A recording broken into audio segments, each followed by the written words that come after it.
biggest problem in your future and in your planning is you. Who do you love more? Do you love CRA or your family more? Because that's where the money's going to go. They think that they've got the solutions, their accountant's going to lead them, and they're not looking far enough down the road. I think in my career, I can think of one or two that we weren't able to improve things. So today, I'm joined with two incredible Canadian financial experts. We're going to unpack the Canadian tax playbook, the real strategies that wealthy families are already using to cut their tax bill.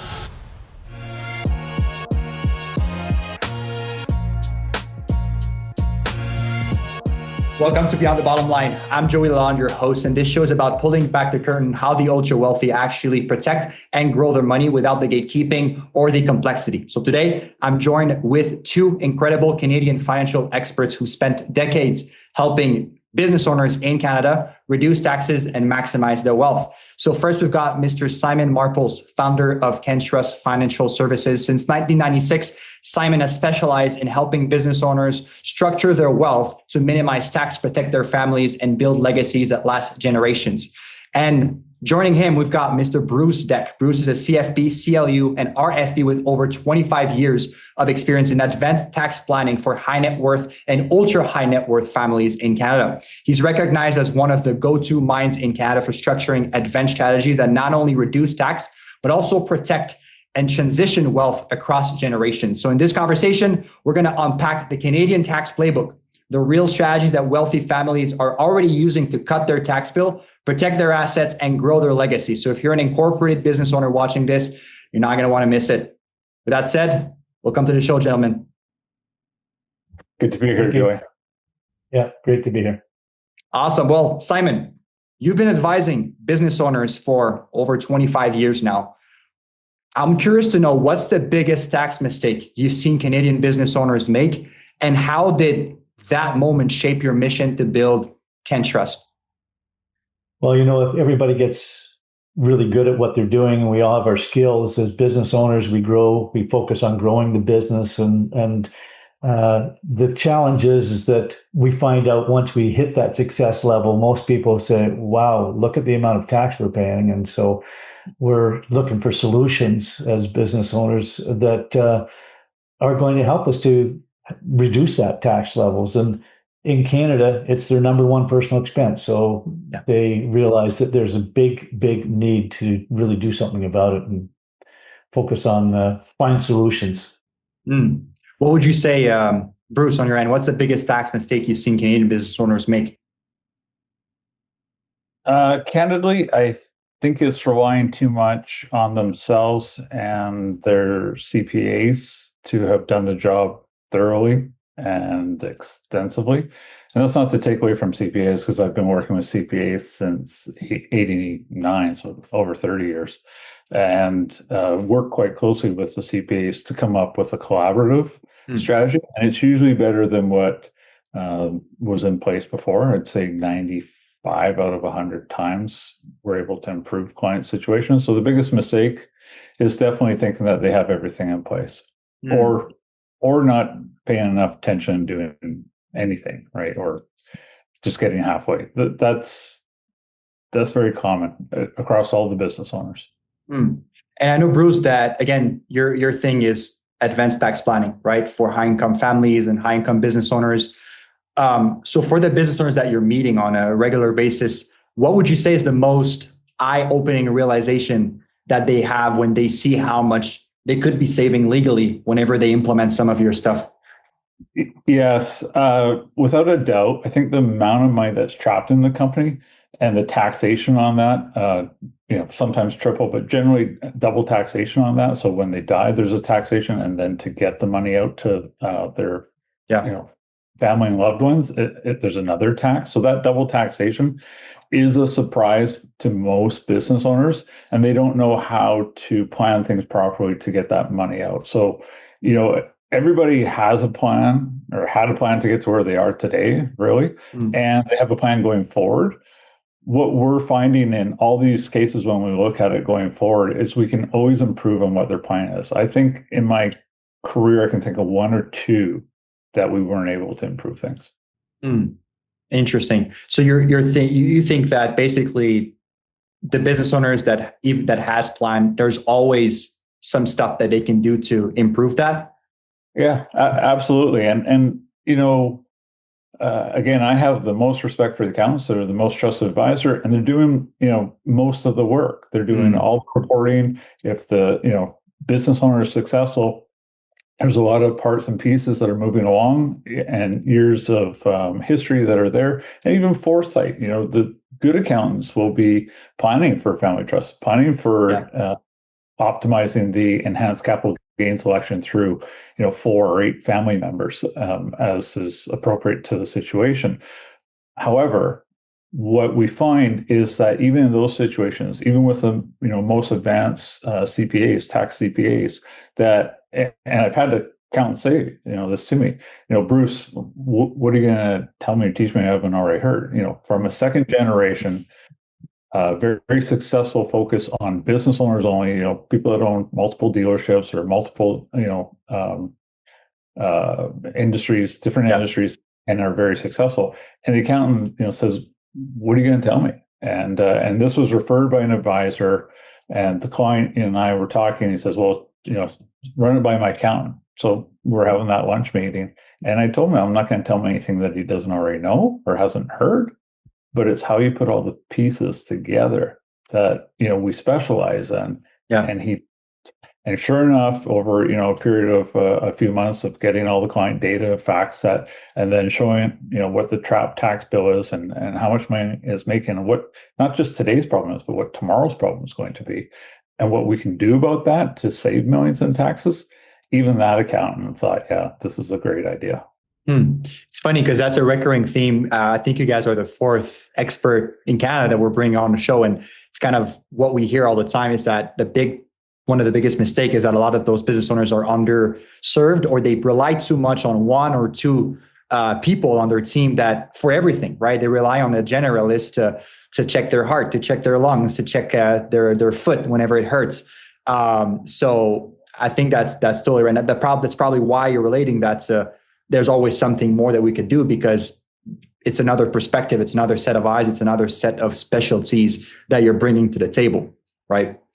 Yeah, and you're quite right. Like, our doctors as generalists can take care of 90% of everything. But when you're diagnosed with cancer, when that blood test, comes back, or that screening of an image shows that there's a tumor and you've got cancer to deal with, it's confirmed through the other testing. Yeah, you want your GP to come up with the plan, to come up with the surgery strategy, to come up with the chemo and the radiation, right? Yeah. And a lot of people have heard about cancer, but they don't really know what it's like till they go through it, or they go through it with a loved one. Then you really have your eyes open and you get all this terminology, understand what the process is, but you're still not the experts on the team, and you want to deal with the experts, not the generalists. And so lots of good accountants out there, but if they're humble enough to work collaboratively, the client will benefit. 100%. That makes a lot of sense. And Simon, on your end, what do you think?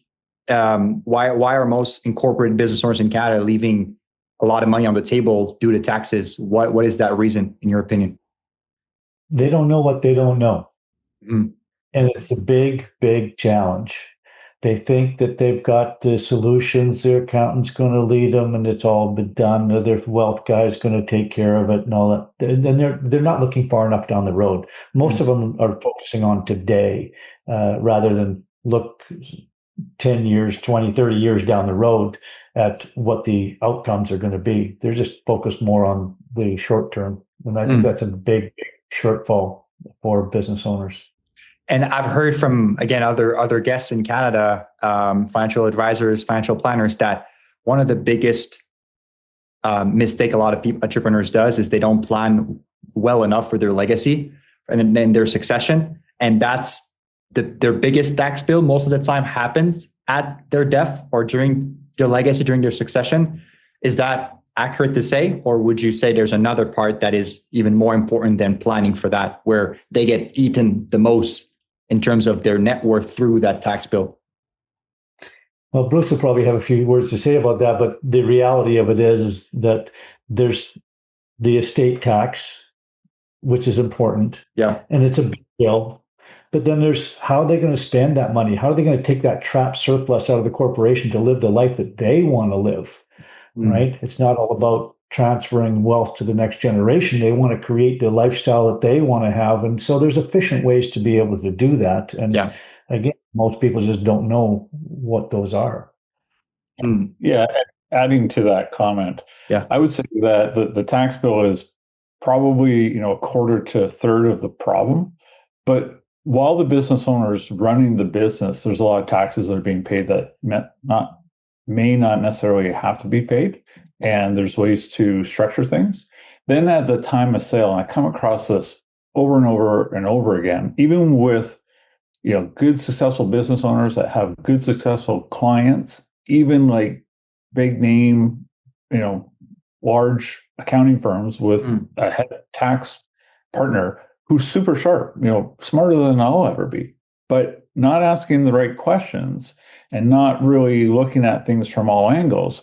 You can often find that the business is tainted, meaning that it's not eligible for the enhanced capital gains election. And we just had one in the last year where that was the case, where there was, family trust and multiple shareholders.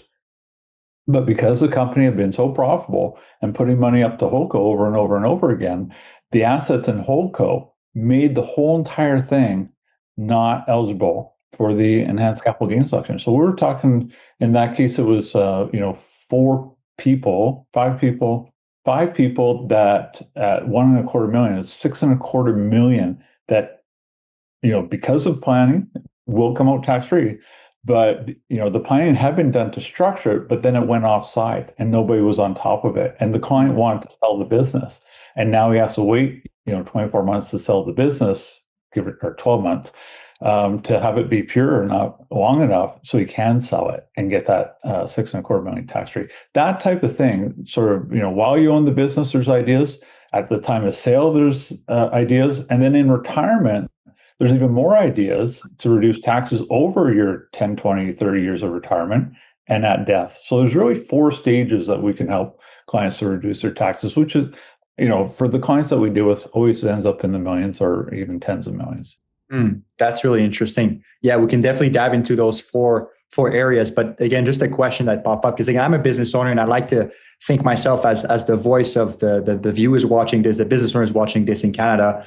Why isn't it more common for business owners to work with planners like you guys, financial planners? And why do they rely so much on, again, like I said earlier, a few people that they've been, because when you start a business, you got to get an account, right? That's like, it's not, you cannot operate the business. But is it because it only happens, is it like to de-risk them? Is it playing defense that people, they don't need it right now, but eventually they need it, but they never get someone that say, hey, you need it right now, right? Like you need a planner, you need to save for a strategy for your taxes. Why is that? Is it that not more common sense for business owners to reach out and get a team for them? Well, it's really quite simple, and that is that they rely on information from what they see as professionals, but they don't have all of the solutions. They look at the short term, and so I believe that the ideas that are out there, as long as they are open to it, they see it very quickly what the solutions are. But you have to help them to get to that stage where they're open. They have an open thought. It's pretty challenging to see where people come from. Yeah, and I would add to that a 4-letter word: time. Right? Time is our most valuable commodity, and they don't have the time, so they don't spend the time. Yeah, and that is probably the number one excuse, because I mean, when you look at the stats from PwC or some of the wealth management firms or insurance companies, the number of business owners that actually have everything taken care of, so they think, is about 20%. There's over 50% don't even have a plan. So it's the old 80-20 rule. 20% are going to actually maximize their wealth way better than the 80% of the business owners. And even amongst the 20%, 9 out of 10 of those, we improve their situation. And so, fear is another 4-letter word that probably is in there. Like they don't believe that these things are true. Yeah.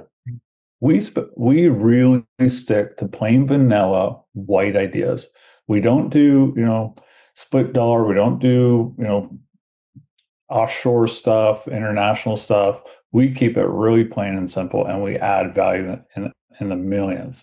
So we're quite conservative that way. These ideas work. The accountant will back it up that these ideas work. And that's all we want to do is just help add value to, whatever the clients are doing today and help them with their tomorrow. That's really interesting. So 20% of business owners have an efficient tax strategy in place and 80% doesn't. And you said that perhaps 9 out of 10 of those, that 20% can be improved in some way or another, right? And I think that's the kind of the topic of the show. And I think a lot of businesses want to know that, like, there's a big dichotomy between what the ultra wealthy has access to, right, and what the regular business owner has access. When I say the regular business owner, maybe like a 7-figure, low 8-figure business owner in terms of revenue or profit. Like, what are advanced structure? And I think that's a myth. Correct me if I'm wrong, but what are some structures or advanced strategies that wealthy family use in Canada that are also available to the regular 7-figure entrepreneur or low 8-figure business owner? Sure. So if you're 8-9 figures, so 10 million over 100 million, you're probably accessing the right tax law firms to get, different ideas. Like there was a number of strategies that have been available for years. Like over the last 30 plus years, I've seen doors close all the way along, from kiddie tax gone to toasty tax to, different ideas that were there, capital gains, strips, and taken income in the form of a capital gain.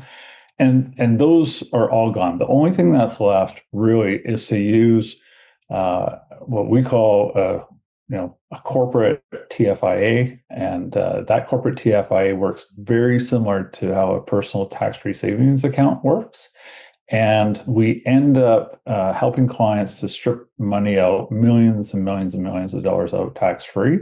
And that's the one strategy that's left. It's proven, it's been around for over 100 years, not likely to be attacked by CRA for a myriad of reasons that we can get into in a one-on-one meeting, but we're not worried at all. And we've never had a problem for ourselves or for any client in our entire history with the CRA in terms of, the advice that we've provided has always been really conservative, and it's never come back to haunt us. So that's why I hear it a lot as well, is the corporate owned insurance policy, right? Which is the equivalent of perhaps a TFSA account for individuals. Again, there's a big stigma around insurance. I know a lot of business owners, when they hear that, it's like, insurance, like I don't need insurance. But when used for other purposes, that's where it's a totally different tool for business owners. Could you touch more on that? Absolutely. So, you put money in a tax-free savings account and it grows tax-free and it pays out tax-free. Yeah. Same with the insurance policy for the corporation. And it's a mindset shift. And I actually have had to tell people, look, you got to stop thinking of insurance the old way, like I did. It's a cost and, there's nothing in it for me. Who cares if it helps my kids? What's in it for me? You have to think of it as an investment allocation piece. So whether that's a 5% or 10 or 15% part of the pie, it's an investment decision, not an insurance decision. It's an investment decision that grows tax-free and pays out tax-free. And it will actually beat, the investment account at the brokerage account that's making 6 or 8%. This will far outstrip it in many ways. And you can set it up so it's benefiting you or your spouse as opposed to, just your kids. Because often we hear, well, my kids are going to get enough. I don't need that. And truthfully, I'll give you an example. We had a client come in end of last year wanting to cancel his insurance policy because he didn't need it anymore. And he didn't need it anymore because he had enough cash, liquid out personally, not in the company, personally, to pay the tax bill on the whole thing. And it's close to about a $20 million situation with a lot of taxes. And he had the cash. He says, I don't need the insurance and my kids are going to get enough. I said, you're right on both points. I said, but we'd like to learn a bit more as to how tax-free investment account might actually work for you. And he listened, and sure enough, over time, and he was very diligent, asking a lot of questions. And then we had to, get the approval of the accountant, but he went ahead with it, and his family will save, millions in taxes. And in fact, he wants to do more now for his kids because he really understands the program. And because there is a family trust and, upco, holdco, extra profits, we can look at what we call a waterfall strategy for the next couple of generations. That's interesting. Yeah. So you're basically, what you're saying is that a lot of people, and again, myself included, when I first got started into that, it's like you see insurance as a cost. Like, oh, I'm going to pay $50 a month, $100 a month, $200 a month, $200 a month, and only when I die, right? Who cares when I die? So that's the mindset a lot of people have, and it's the other one is more seeing it as an investment tool, like investing in the S&P 500 or anything like that, and being able to basically allocate your retained earnings that you get from your company into a vehicle like a corporate-owned insurance policy that will allow you to protect it from taxation. And that's how basically the wealthy are able to save taxes and pass it on to the next generation, also tax-free, correct? Yeah, absolutely. In fact, if I'm honest with you, and the viewers that are watching this, I used to hate insurance. Like, it took me forever to like insurance for what its value truly is. I was always buy term and invest the difference and let it grow. Yeah. And that strategy works, between 20 and 40 or 20 and 50 for the most part. If you're under 40 or 50, you want to put some coverage in place on a term basis that can be converted to a permanent basis for later. But to me, I could always outperform by buying term and investing the difference. And I started investing when I was 10, opening up my own, brokerage account with my parents signing, but it was my $500 that was invested. And I love investing. And the older mentors I had said, Bruce, you're right until your clients have wealth. And when they have wealth, the preservation and the transfer of the wealth, you need insurance. I thought, well, okay, we're in the accumulation stage, all, me and my clients. When we get older, we'll look at that and figure it out. And sure enough, for the last, 10, 15 years, we've been doing a lot with the corporate policies so that we can preserve and transfer the wealth properly. That's very insightful. Simon, on your end, what's your thoughts on tools like, again, the CDA, the capital dividend account, corporate-owned insurance trust? How does that play in how you help business owners, and how does that help them reduce taxes? Yeah, an expansion on what Bruce was just talking about. And yourself, insurance is seen by almost everybody as a liability, but it is really an asset. And when you switch that understanding and recognize it as an asset, then really what you are in a position that you want more of it. The more you can get, the better off you are. Because let's face it, it's a TFSA on steroids. Everybody likes a TFSA because it's tax-free growth and tax-free extraction of money. Well, but you're using corporate or personal after-tax dollars. If you have corporate dollars that are funding that, you now have 25, 35% more money going into this investment because you haven't had to pay the personal tax on it.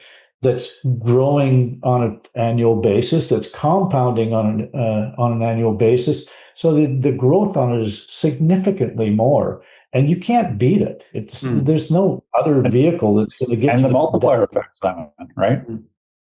And the what? And the multiple effect. It's a multiplier. It's going to pay out 20, 30 times more than what you put into it at some point in time.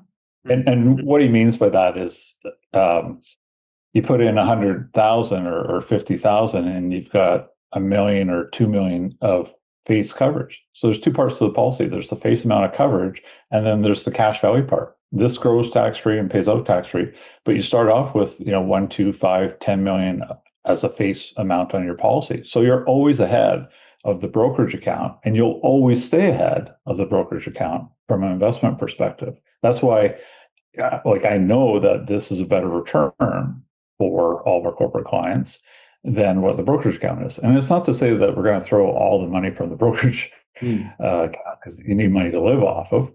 But the right amount that per person that's suitable for them, could be and should be allocated towards this asset class as a diversification tool because of the lift on the face amount, because of the tax-free compounding, and it all pays out tax-free. The brokerage account, when it grows from $1 million to $5 million over time, and you're having income come off of that, capital gains. 5-6%. So you've got your $250,000, $300,000 of income, great, and maybe you've got a similar amount non-registered personally. So you've got your $500,000 coming in, but what about that $5 million when at the end of the day, it's going to be taxed once or twice, and you can be really, average about that, or you can be really exceptional about how you handle that money. That's really interesting. And is that the biggest tool that the ultra wealthy are using to save taxes, reduce their tax liability, and pass it on succession? Is it really just that, insurance? Yeah. I mean, back in the 90s, there was going offshore. If you were a dentist, you bought all your equipment for your dental office in the Caymans. Yeah. And back. And all those doors have all been closed, right? Yeah. And they were illegal until they were closed. And with our reporting rules these days, there really isn't anything that you can do other than this. That's interesting. And can you share, either you, Simon, or Bruce, like a real case study where proactive planning really reduced major future tax liability? Like, what's the first one that comes to mind that was a really great story? Sure. So that one that I was referencing earlier, where the national or big name accounting firm with partner, not only did we save the $6.25 million, but there was other stuff that we did in that transaction in the overall plan that had been missed by the accountant and the client. In fact, second generation biz, and dad, who's passed, had bought life insurance way back in the day, way back.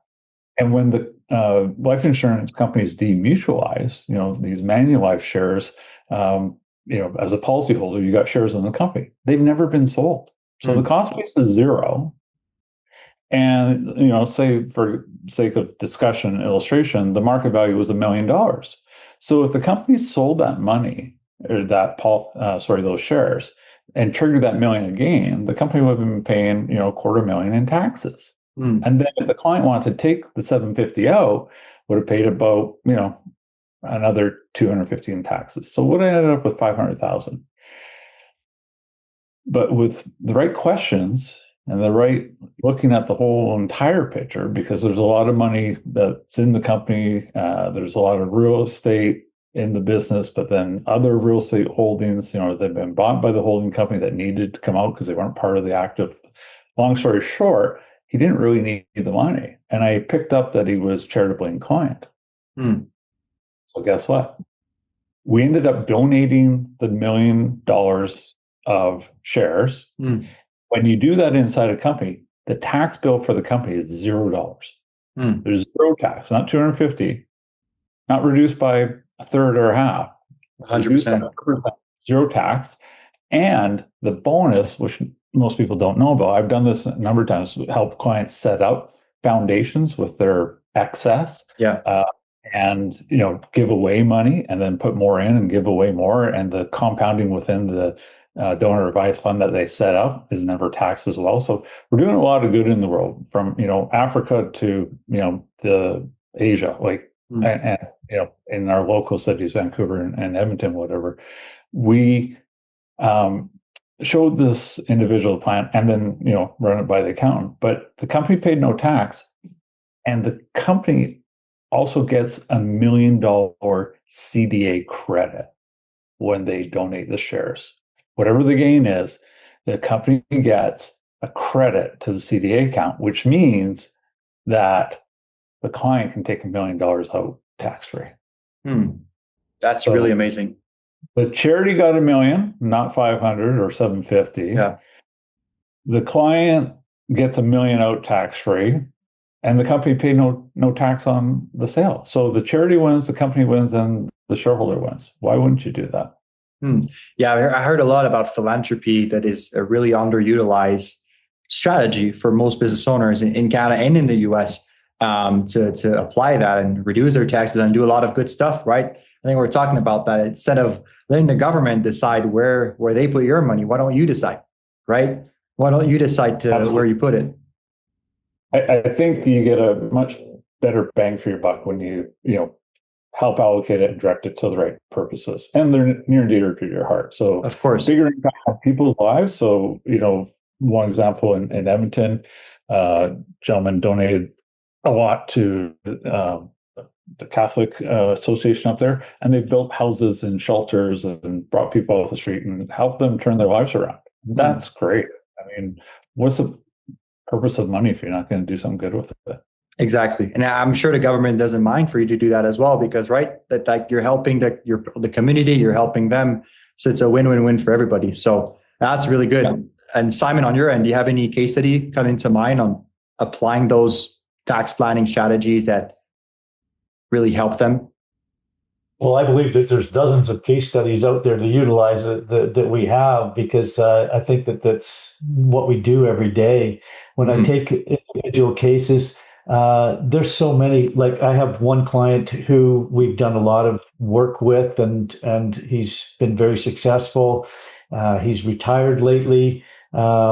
He's got some insurance in place that we put in place previously, but then we're looking at doing a whole plan for him. Sitting down with myself and Bruce, we went through the information there, and we came back and said, well, you've got a significant tax bill coming, and you really should be putting some other insurance in place to minimize that tax. And the challenge is, he said, well, let me go talk to my accountant. And so his accountant came back and said, oh, you got enough insurance, and you don't need any more. Your taxes are low enough. And, we're just kind of dumbfounded, like, well, why would you not do this? Because the simple question to ask yourself, and I said to him, I said, you have to ask the question, who do you love more? Do you love CRA or your family more? Because that's where the money's going to go. And so with that, the wisdom comes into place to say, okay, maybe we should be doing something more, and following that and helping the accountant to really understand what the advantages are. So it enlightens an accountant, and it makes life easier for the client too. And that connects what I said near the beginning about working collaboratively with the accountants.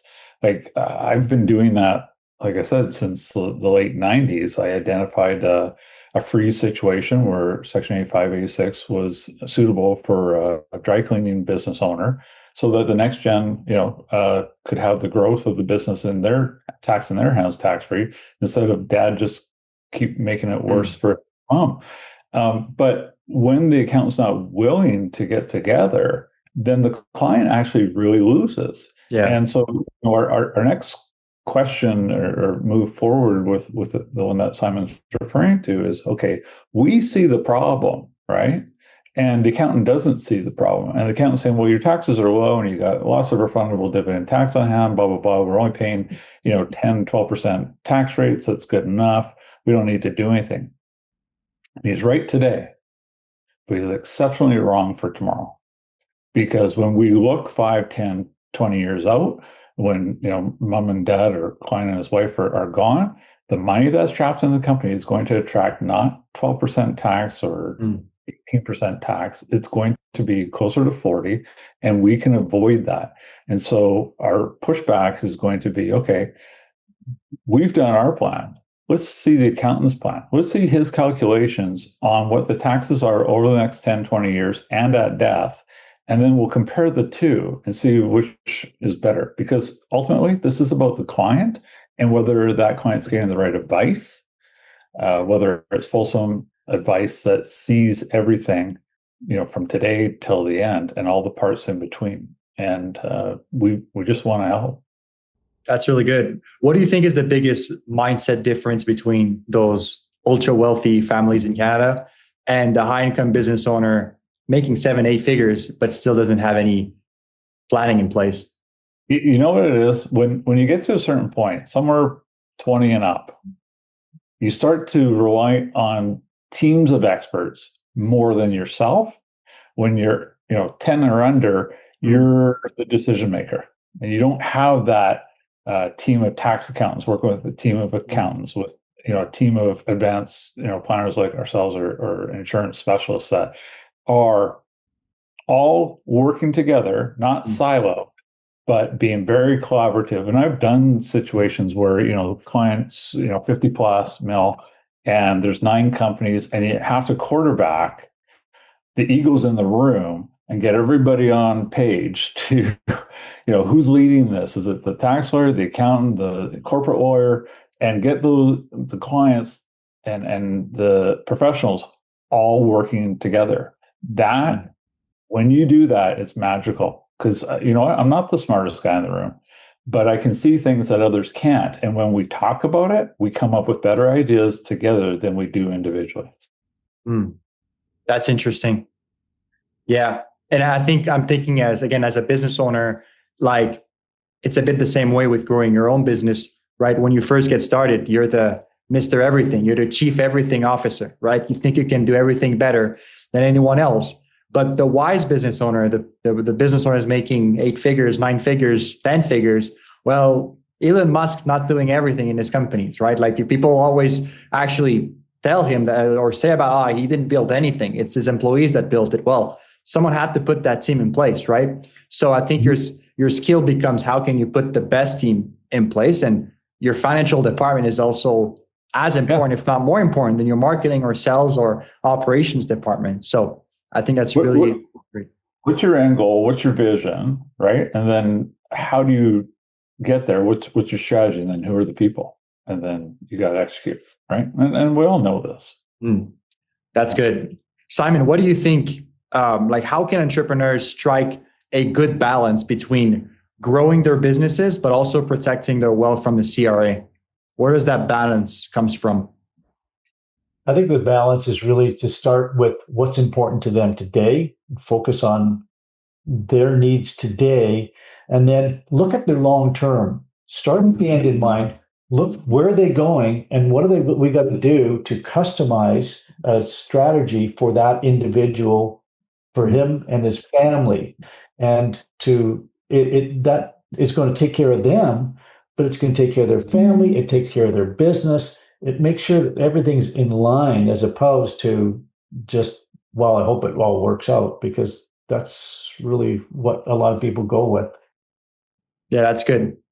That's really good. And what are the red flags that business owners should be careful when they hear those aggressive tax loophole pitches, right? Because I know it's not everybody that's as qualified as you guys out there. And I think a big problem that business owners have is the issues with the skepticism about like all those things that they hear. And sometimes I don't even want to go on a meeting with you guys. I don't even want to learn more because I'm scared that I'll get in trouble. What are those red flags that a business owner should look for?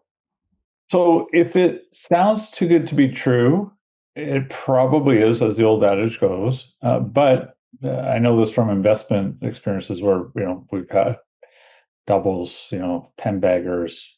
I've had, 90 baggers, honestly.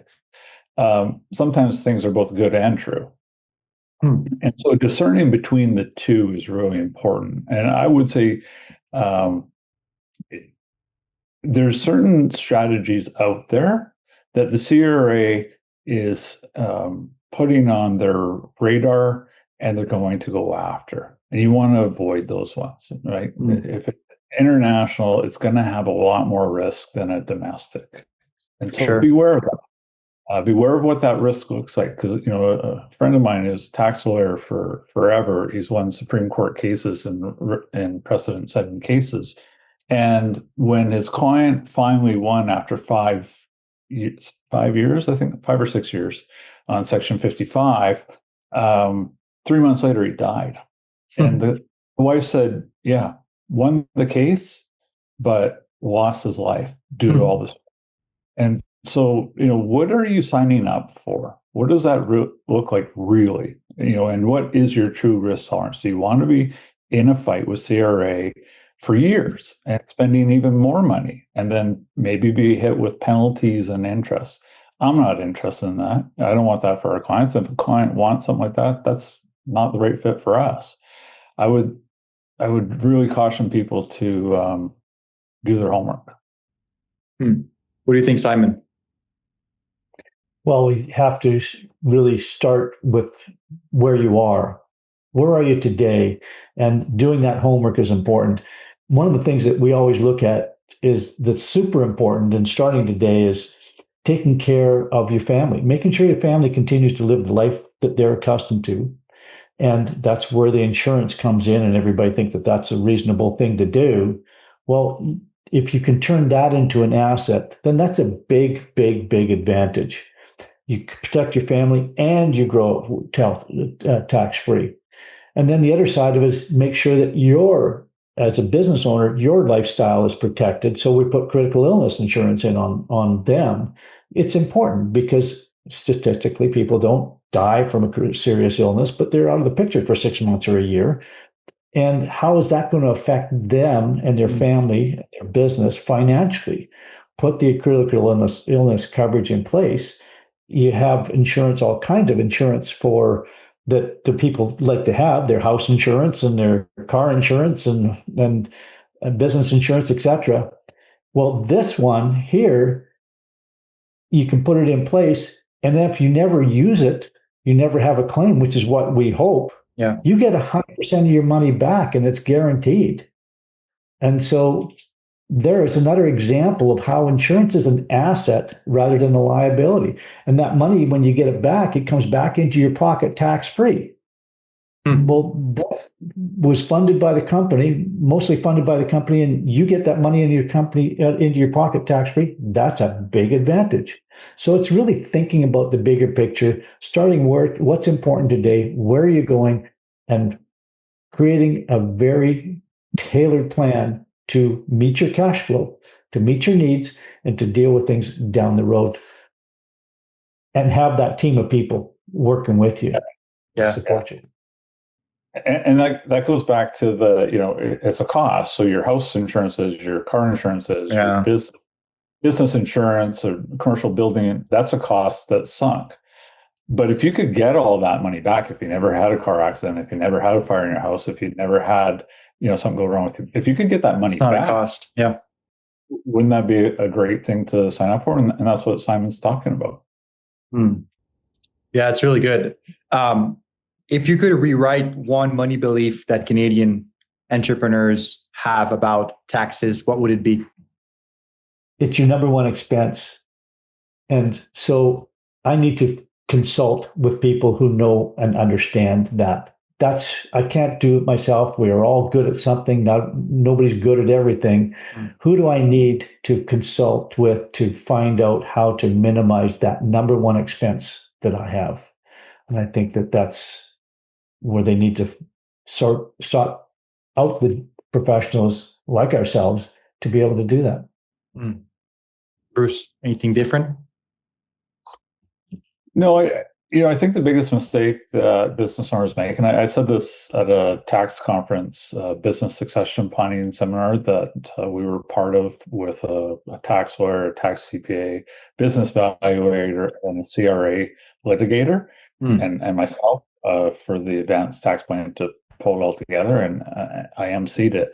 And so I did pull it all together, and I told the audience, which was, all business owners, I just said, the biggest problem in your future and in your planning is you.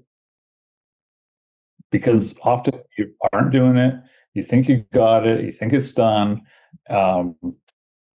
You can make all the decisions because you're an expert that's been specialized in this one niche area for 30 years.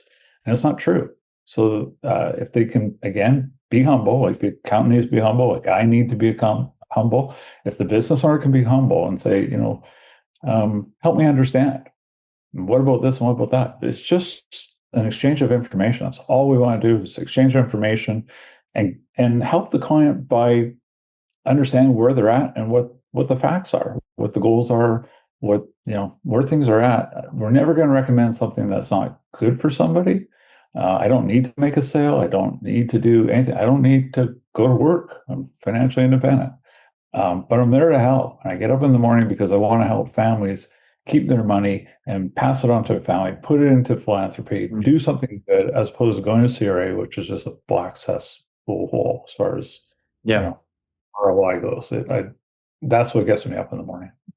Yeah, keeping more of what you earn and paying less in taxes. I think that's why we have this show, to educate and share more about that. So, Simon, you said about seeing taxes as an actual your biggest expense, because it most likely is for most business owners, and it doesn't really show itself in the P&L as much as at your other expenses. But at the end of the year, it does show when you don't have it anymore in your bank account. And Bruce, on your end, is more about the having the humility to be open that, hey, you don't know what you don't know, and seeking other perspectives that could save you millions of dollars, right, if you do it right. Yeah, exactly. I'm curious to know, I know in the US, like we're speaking with some financial experts in the US, and there's, for business owners that are paying, let's say, $100,000 in taxes, $200,000, $500,000 in taxes, there are some strategies that they can use to dramatically reduce that right away through like tax mitigations and stuff like that. I know we talked about insurance, succession, which seems to be, from what I understand, more of a long-term play, right? More at your death or in the future. It's a no-brainer. It makes sense. But what about the business owner in Canada paying six figures or plus in taxes, and they want to find a way to slash that as quick as possible? Obviously, in total legality. What's the next move for them? To get in touch with us, just go online to CanTrust and search us out. And if you put in the subject line, the Preserve Group Wealth Strategy, we will provide a complimentary meeting or meetings review of your situation to understand what the problem is and what the solutions are. Normally we'll charge $5,000 as a deposit and $50,000 to $100,000 for fees, but we'll do the introductory part complimentary as part of this group, and you really have nothing to lose and a lot to gain.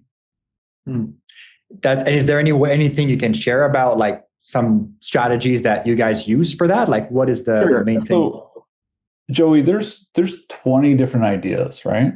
And the right 5 or 6 or 7 are going to be applicable. And 2 or 3 might be the same. Insurance might be the same for everybody or not. But it's really about uncovering, fact finding where they are and what their plan is going forward, how things are structured, between them and their ex or their kids or whatever. How do we want to do this? Is there a family trust or not? Is the company pure or not? There's a whole bunch of things that we can do. We've had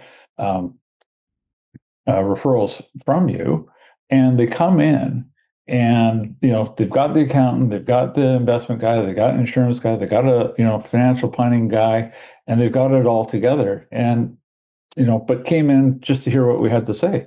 And again, just exchanging information in that first hour. And I said, okay, here's your 5 problems and here's your solutions, and mapped it all out so that he would save millions in taxes, literally. And said, here, you can take this back to your people, back to your accountant, and take the ideas and walk away free. No obligation. And he said, no, I want to do it with you. So we've done that, where we just look through the dozen to 20 different ideas and figure out what's best for them. There's lots of different ideas aside from insurance that can help reduce taxes. That's good. Simon, you have anything to add to that? Yeah, I believe helping people, it's all about stewardship, not salesmanship. And it's about helping people get to where they want to go. People think they have it figured out. They think they've got a plan, but it's got shortcomings. And they need to really focus on the bigger picture and really get all of the information before they make that decision on where they want to go. And that's a simple way to do it, is just say, show me. Tell me what it's all about, right? And you got to start somewhere. And I think another important thing is a lot of people are under the impression that there's 2 sides of it. Well, yeah, okay, I'll deal with that when the time is right. You can't start on this too early. because there are lots of things. You need insurance. What if something happens? You don't qualify for the insurance. Okay, well, that just disqualified you from that. And then the other side of it is, well, it's too late. I've built all my wealth and I've got all my stuff done. It's too late. I've got it all figured out. Or, I think it's never too late. As long as they can qualify for the insurance, then they should be looking at what the possibilities are, at least finding out what their options are and getting a clear understanding of that. Yeah, and if they don't need insurance, they don't need it. Great. I have no problem saying you don't need it anymore. And in fact, we've said to people, you can probably get rid of that because you no longer need that. And so every situation is different. Whether the client needs a reorg, a family trust, they need some living benefits, or they need to put term in place today. Like we have one guy recently with 20 million in real estate, give or take, and but he's still building the business. The business is in the building, and the net worth, major chunks in the building because he's had it for a while. So cash flow's still tight, still growing, still reinvesting. So we just put term in place so that later on down the road, he can convert that when he sells the building or the business, or there's more profits, to more permanent coverage, so that we can get all the money that's trapped in the real estate value out tax-free. And here's what I say to people in a meeting, somewhere after the first hour. Simplified case or example. If you had $1 million cash in your company's bank account after tax. So it's sitting in the checking account, sitting in a GIC, sitting in the brokerage account, doesn't matter. It's $1 million. Yeah. And you could just, and you're going to die. You got, 3 months cancer, 2 months to live. Doctor says, get your affairs in orders. If you could, and it's too late by now, by the way, but if you could move that $1 million over into insurance and just have it pay out tax-free, forget the face value, forget compounding. If you could just move $1 million cash to in the GIC or checking account to $1 million cash in a corporate-owned insurance policy, it's going to pay out tax-free. This is going to be taxed once or twice. So it's a no-brainer. That's really good. Simon, you had something to add there? Yeah, we haven't talked much about the passive income rules that come into play in Canada and investing. A lot of people have those retained earnings in the building and in their corporation. They've done a good job of their business, and those retained earnings keep building every year and year. Say, well, they'll invest it, and they've got them over with their favorite investment guy or the bank or wherever. Now, that growth is taxed at 51%, and on top of that, it's taken away. If they get past $50,000, it's taken away of passive income. It's taken away from their small business tax, and so that's a big, big challenge for people that they don't know is there. 9 times out of 10, when I tell people that, they have no idea. So they've done a good job, and they've built $1 million or $2 million up in the business, and they've got the wealth that's growing from that, and they think that they've got it all figured out. Well, that is trapped surplus. How you get that money out? You're going to be paying tax on it at some point in time, and it's not a small amount of tax. And so if you can get around all of that and significantly reduce this, Bruce will probably get into some numbers a little bit more of what that can look like. But the benefit is massive to both the business owner and to their family. It's huge. And Joey, there's a lot of sort of secret ideas that we have that we don't share publicly of how to make things really work for the client. Because, there's lots of insurance guys out there, and, they're going to sell an insurance policy and it's going to pay the tax bill. Great. At least something was done. The smarter ones will do some, planning for future, and, well, you need a bit more. Great. There's other ideas that we have that are just stellar to pull money out tax-free that most insurance guys and gals aren't aware of. I'd say 90, 100. So you want to deal with people that really know their stuff. Yeah.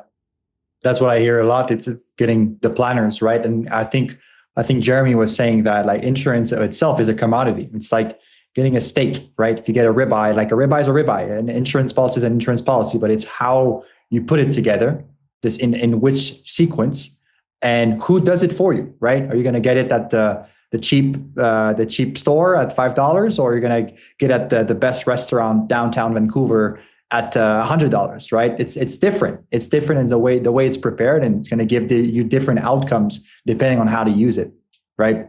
That's how I understood it.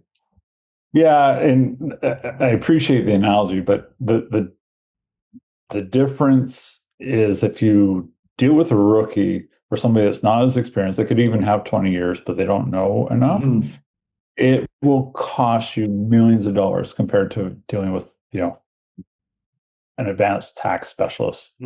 Yeah, that differential, it's literally worth millions. Yeah, we don't deal in the hundreds of thousands of tax savings. We deal with all and tens of millions. That's just the space that we're in. And it's not that you have to have that money today. You could be, 40, 50, or whatever, and you've got $1 million or $2 million or $5 million. But what's that going to look like? Yeah. 10. That's the big number, and from here, while you're owning the business, when you sell the business, in retirement, and at the end, we want to focus in on those 4 stages with you and for you. That's really interesting. That's good.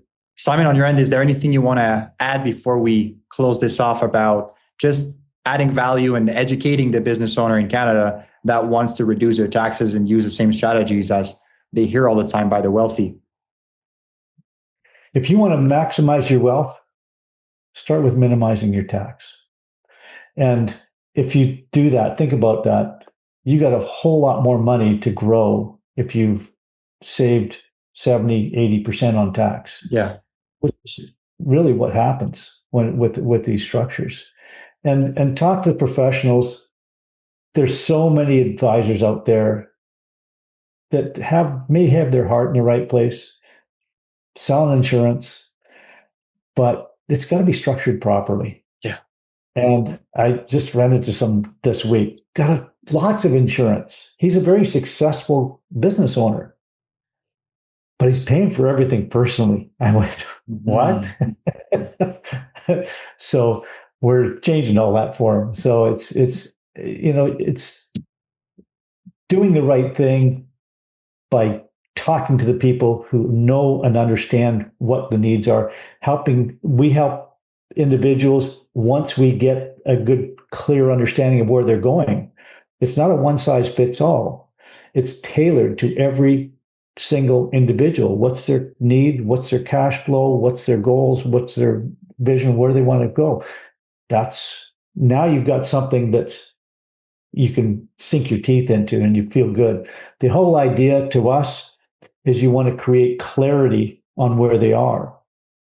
And that clarity is going to do what? It's going to create confidence. Yeah. And what's that confidence do? It creates peace of mind, which is really what they're looking for. Yeah. That's really good. That's really good. Bruce, something to add? Yeah, a couple of things actually. First, we see a lot of mistakes out there. Yeah. Like, Simon just mentioned one. We're paying for it personally. Should have been paying for it corporately. We see situations. I came across a doctor referral from an accountant in Edmonton, and the guy had way too much insurance and the wrong kind of insurance. He's paying, like a lot every month for insurance, and the wrong type. So, and going broke while he's doing it. So we see a lot of errors, and we want to help the advisors. Like, we get tons of referrals from insurance advisors, even guys that are high up managing 1,000 people underneath them. I get referrals, from those guys for their top clients. We get portfolio managers referring to us, accountants.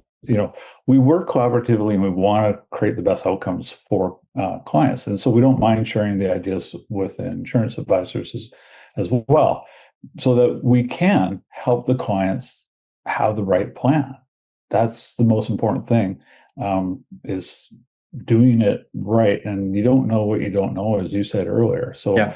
I would encourage, business owners to sort of, stop and think, okay, why am I not going to look into this further? Am I really too busy? Or am I afraid to, share my data with somebody? We're professionals. We're bound by codes of ethics and canons and tenets. I'm a member of the Institute of Advanced Financial Planners, have been for over 30 years. It's like walking into a doctor or specialist office, and everything's confidential. So don't be afraid of that. And don't procrastinate, because that, lump or that sore thing that is a tumor growing, you want to deal with it sooner than later. So come get checked out. Let's run the tests. Let's have the discussions and see, how we can help you. And again, there's zero pressure, like zero. You don't get pressure from the specialist to have the surgery. It's just your choice. And so, be honest with yourself about the procrastination, and then set the time aside to actually look into it. Mark the date on the calendar. The only way things get done typically is to mark it down, set a date, and make a commitment. And in doing so, what I often see is that the hour or 2 hours or 10 hours that the business owner puts into doing this, 20 hours into doing this, and they're saving $100,000, $1 million, $2 million more per hour, it's their best return on their time and their money. They're not getting that even in their own business. So come talk to us. That's really good, Bruce. Well, gentlemen, I think that was a lot of value shared. I want to thank you guys for being an open book. And like I said, I think a big mission of this show is that it's not being talked enough right out there. And if it's talked, it's not talked by the right people. So I think that's what we're trying to do, bringing the experts that has decades of experience under their belt. So hopefully that added a lot of value to business owners. And so if you're a Canadian business owner that watched that, the only thing that we're asking in return is that you subscribe to the channel and that you share that to another business owner that would need to learn about what's out there, right? What are the ultra wealthy using that you can use too, that is accessible for you, and how to get the help. So I want to thank you guys for coming here. Bruce, Simon, it was a pleasure. And we're probably going to have to do that a second time in a couple months. So thank you guys for coming, and appreciate you guys.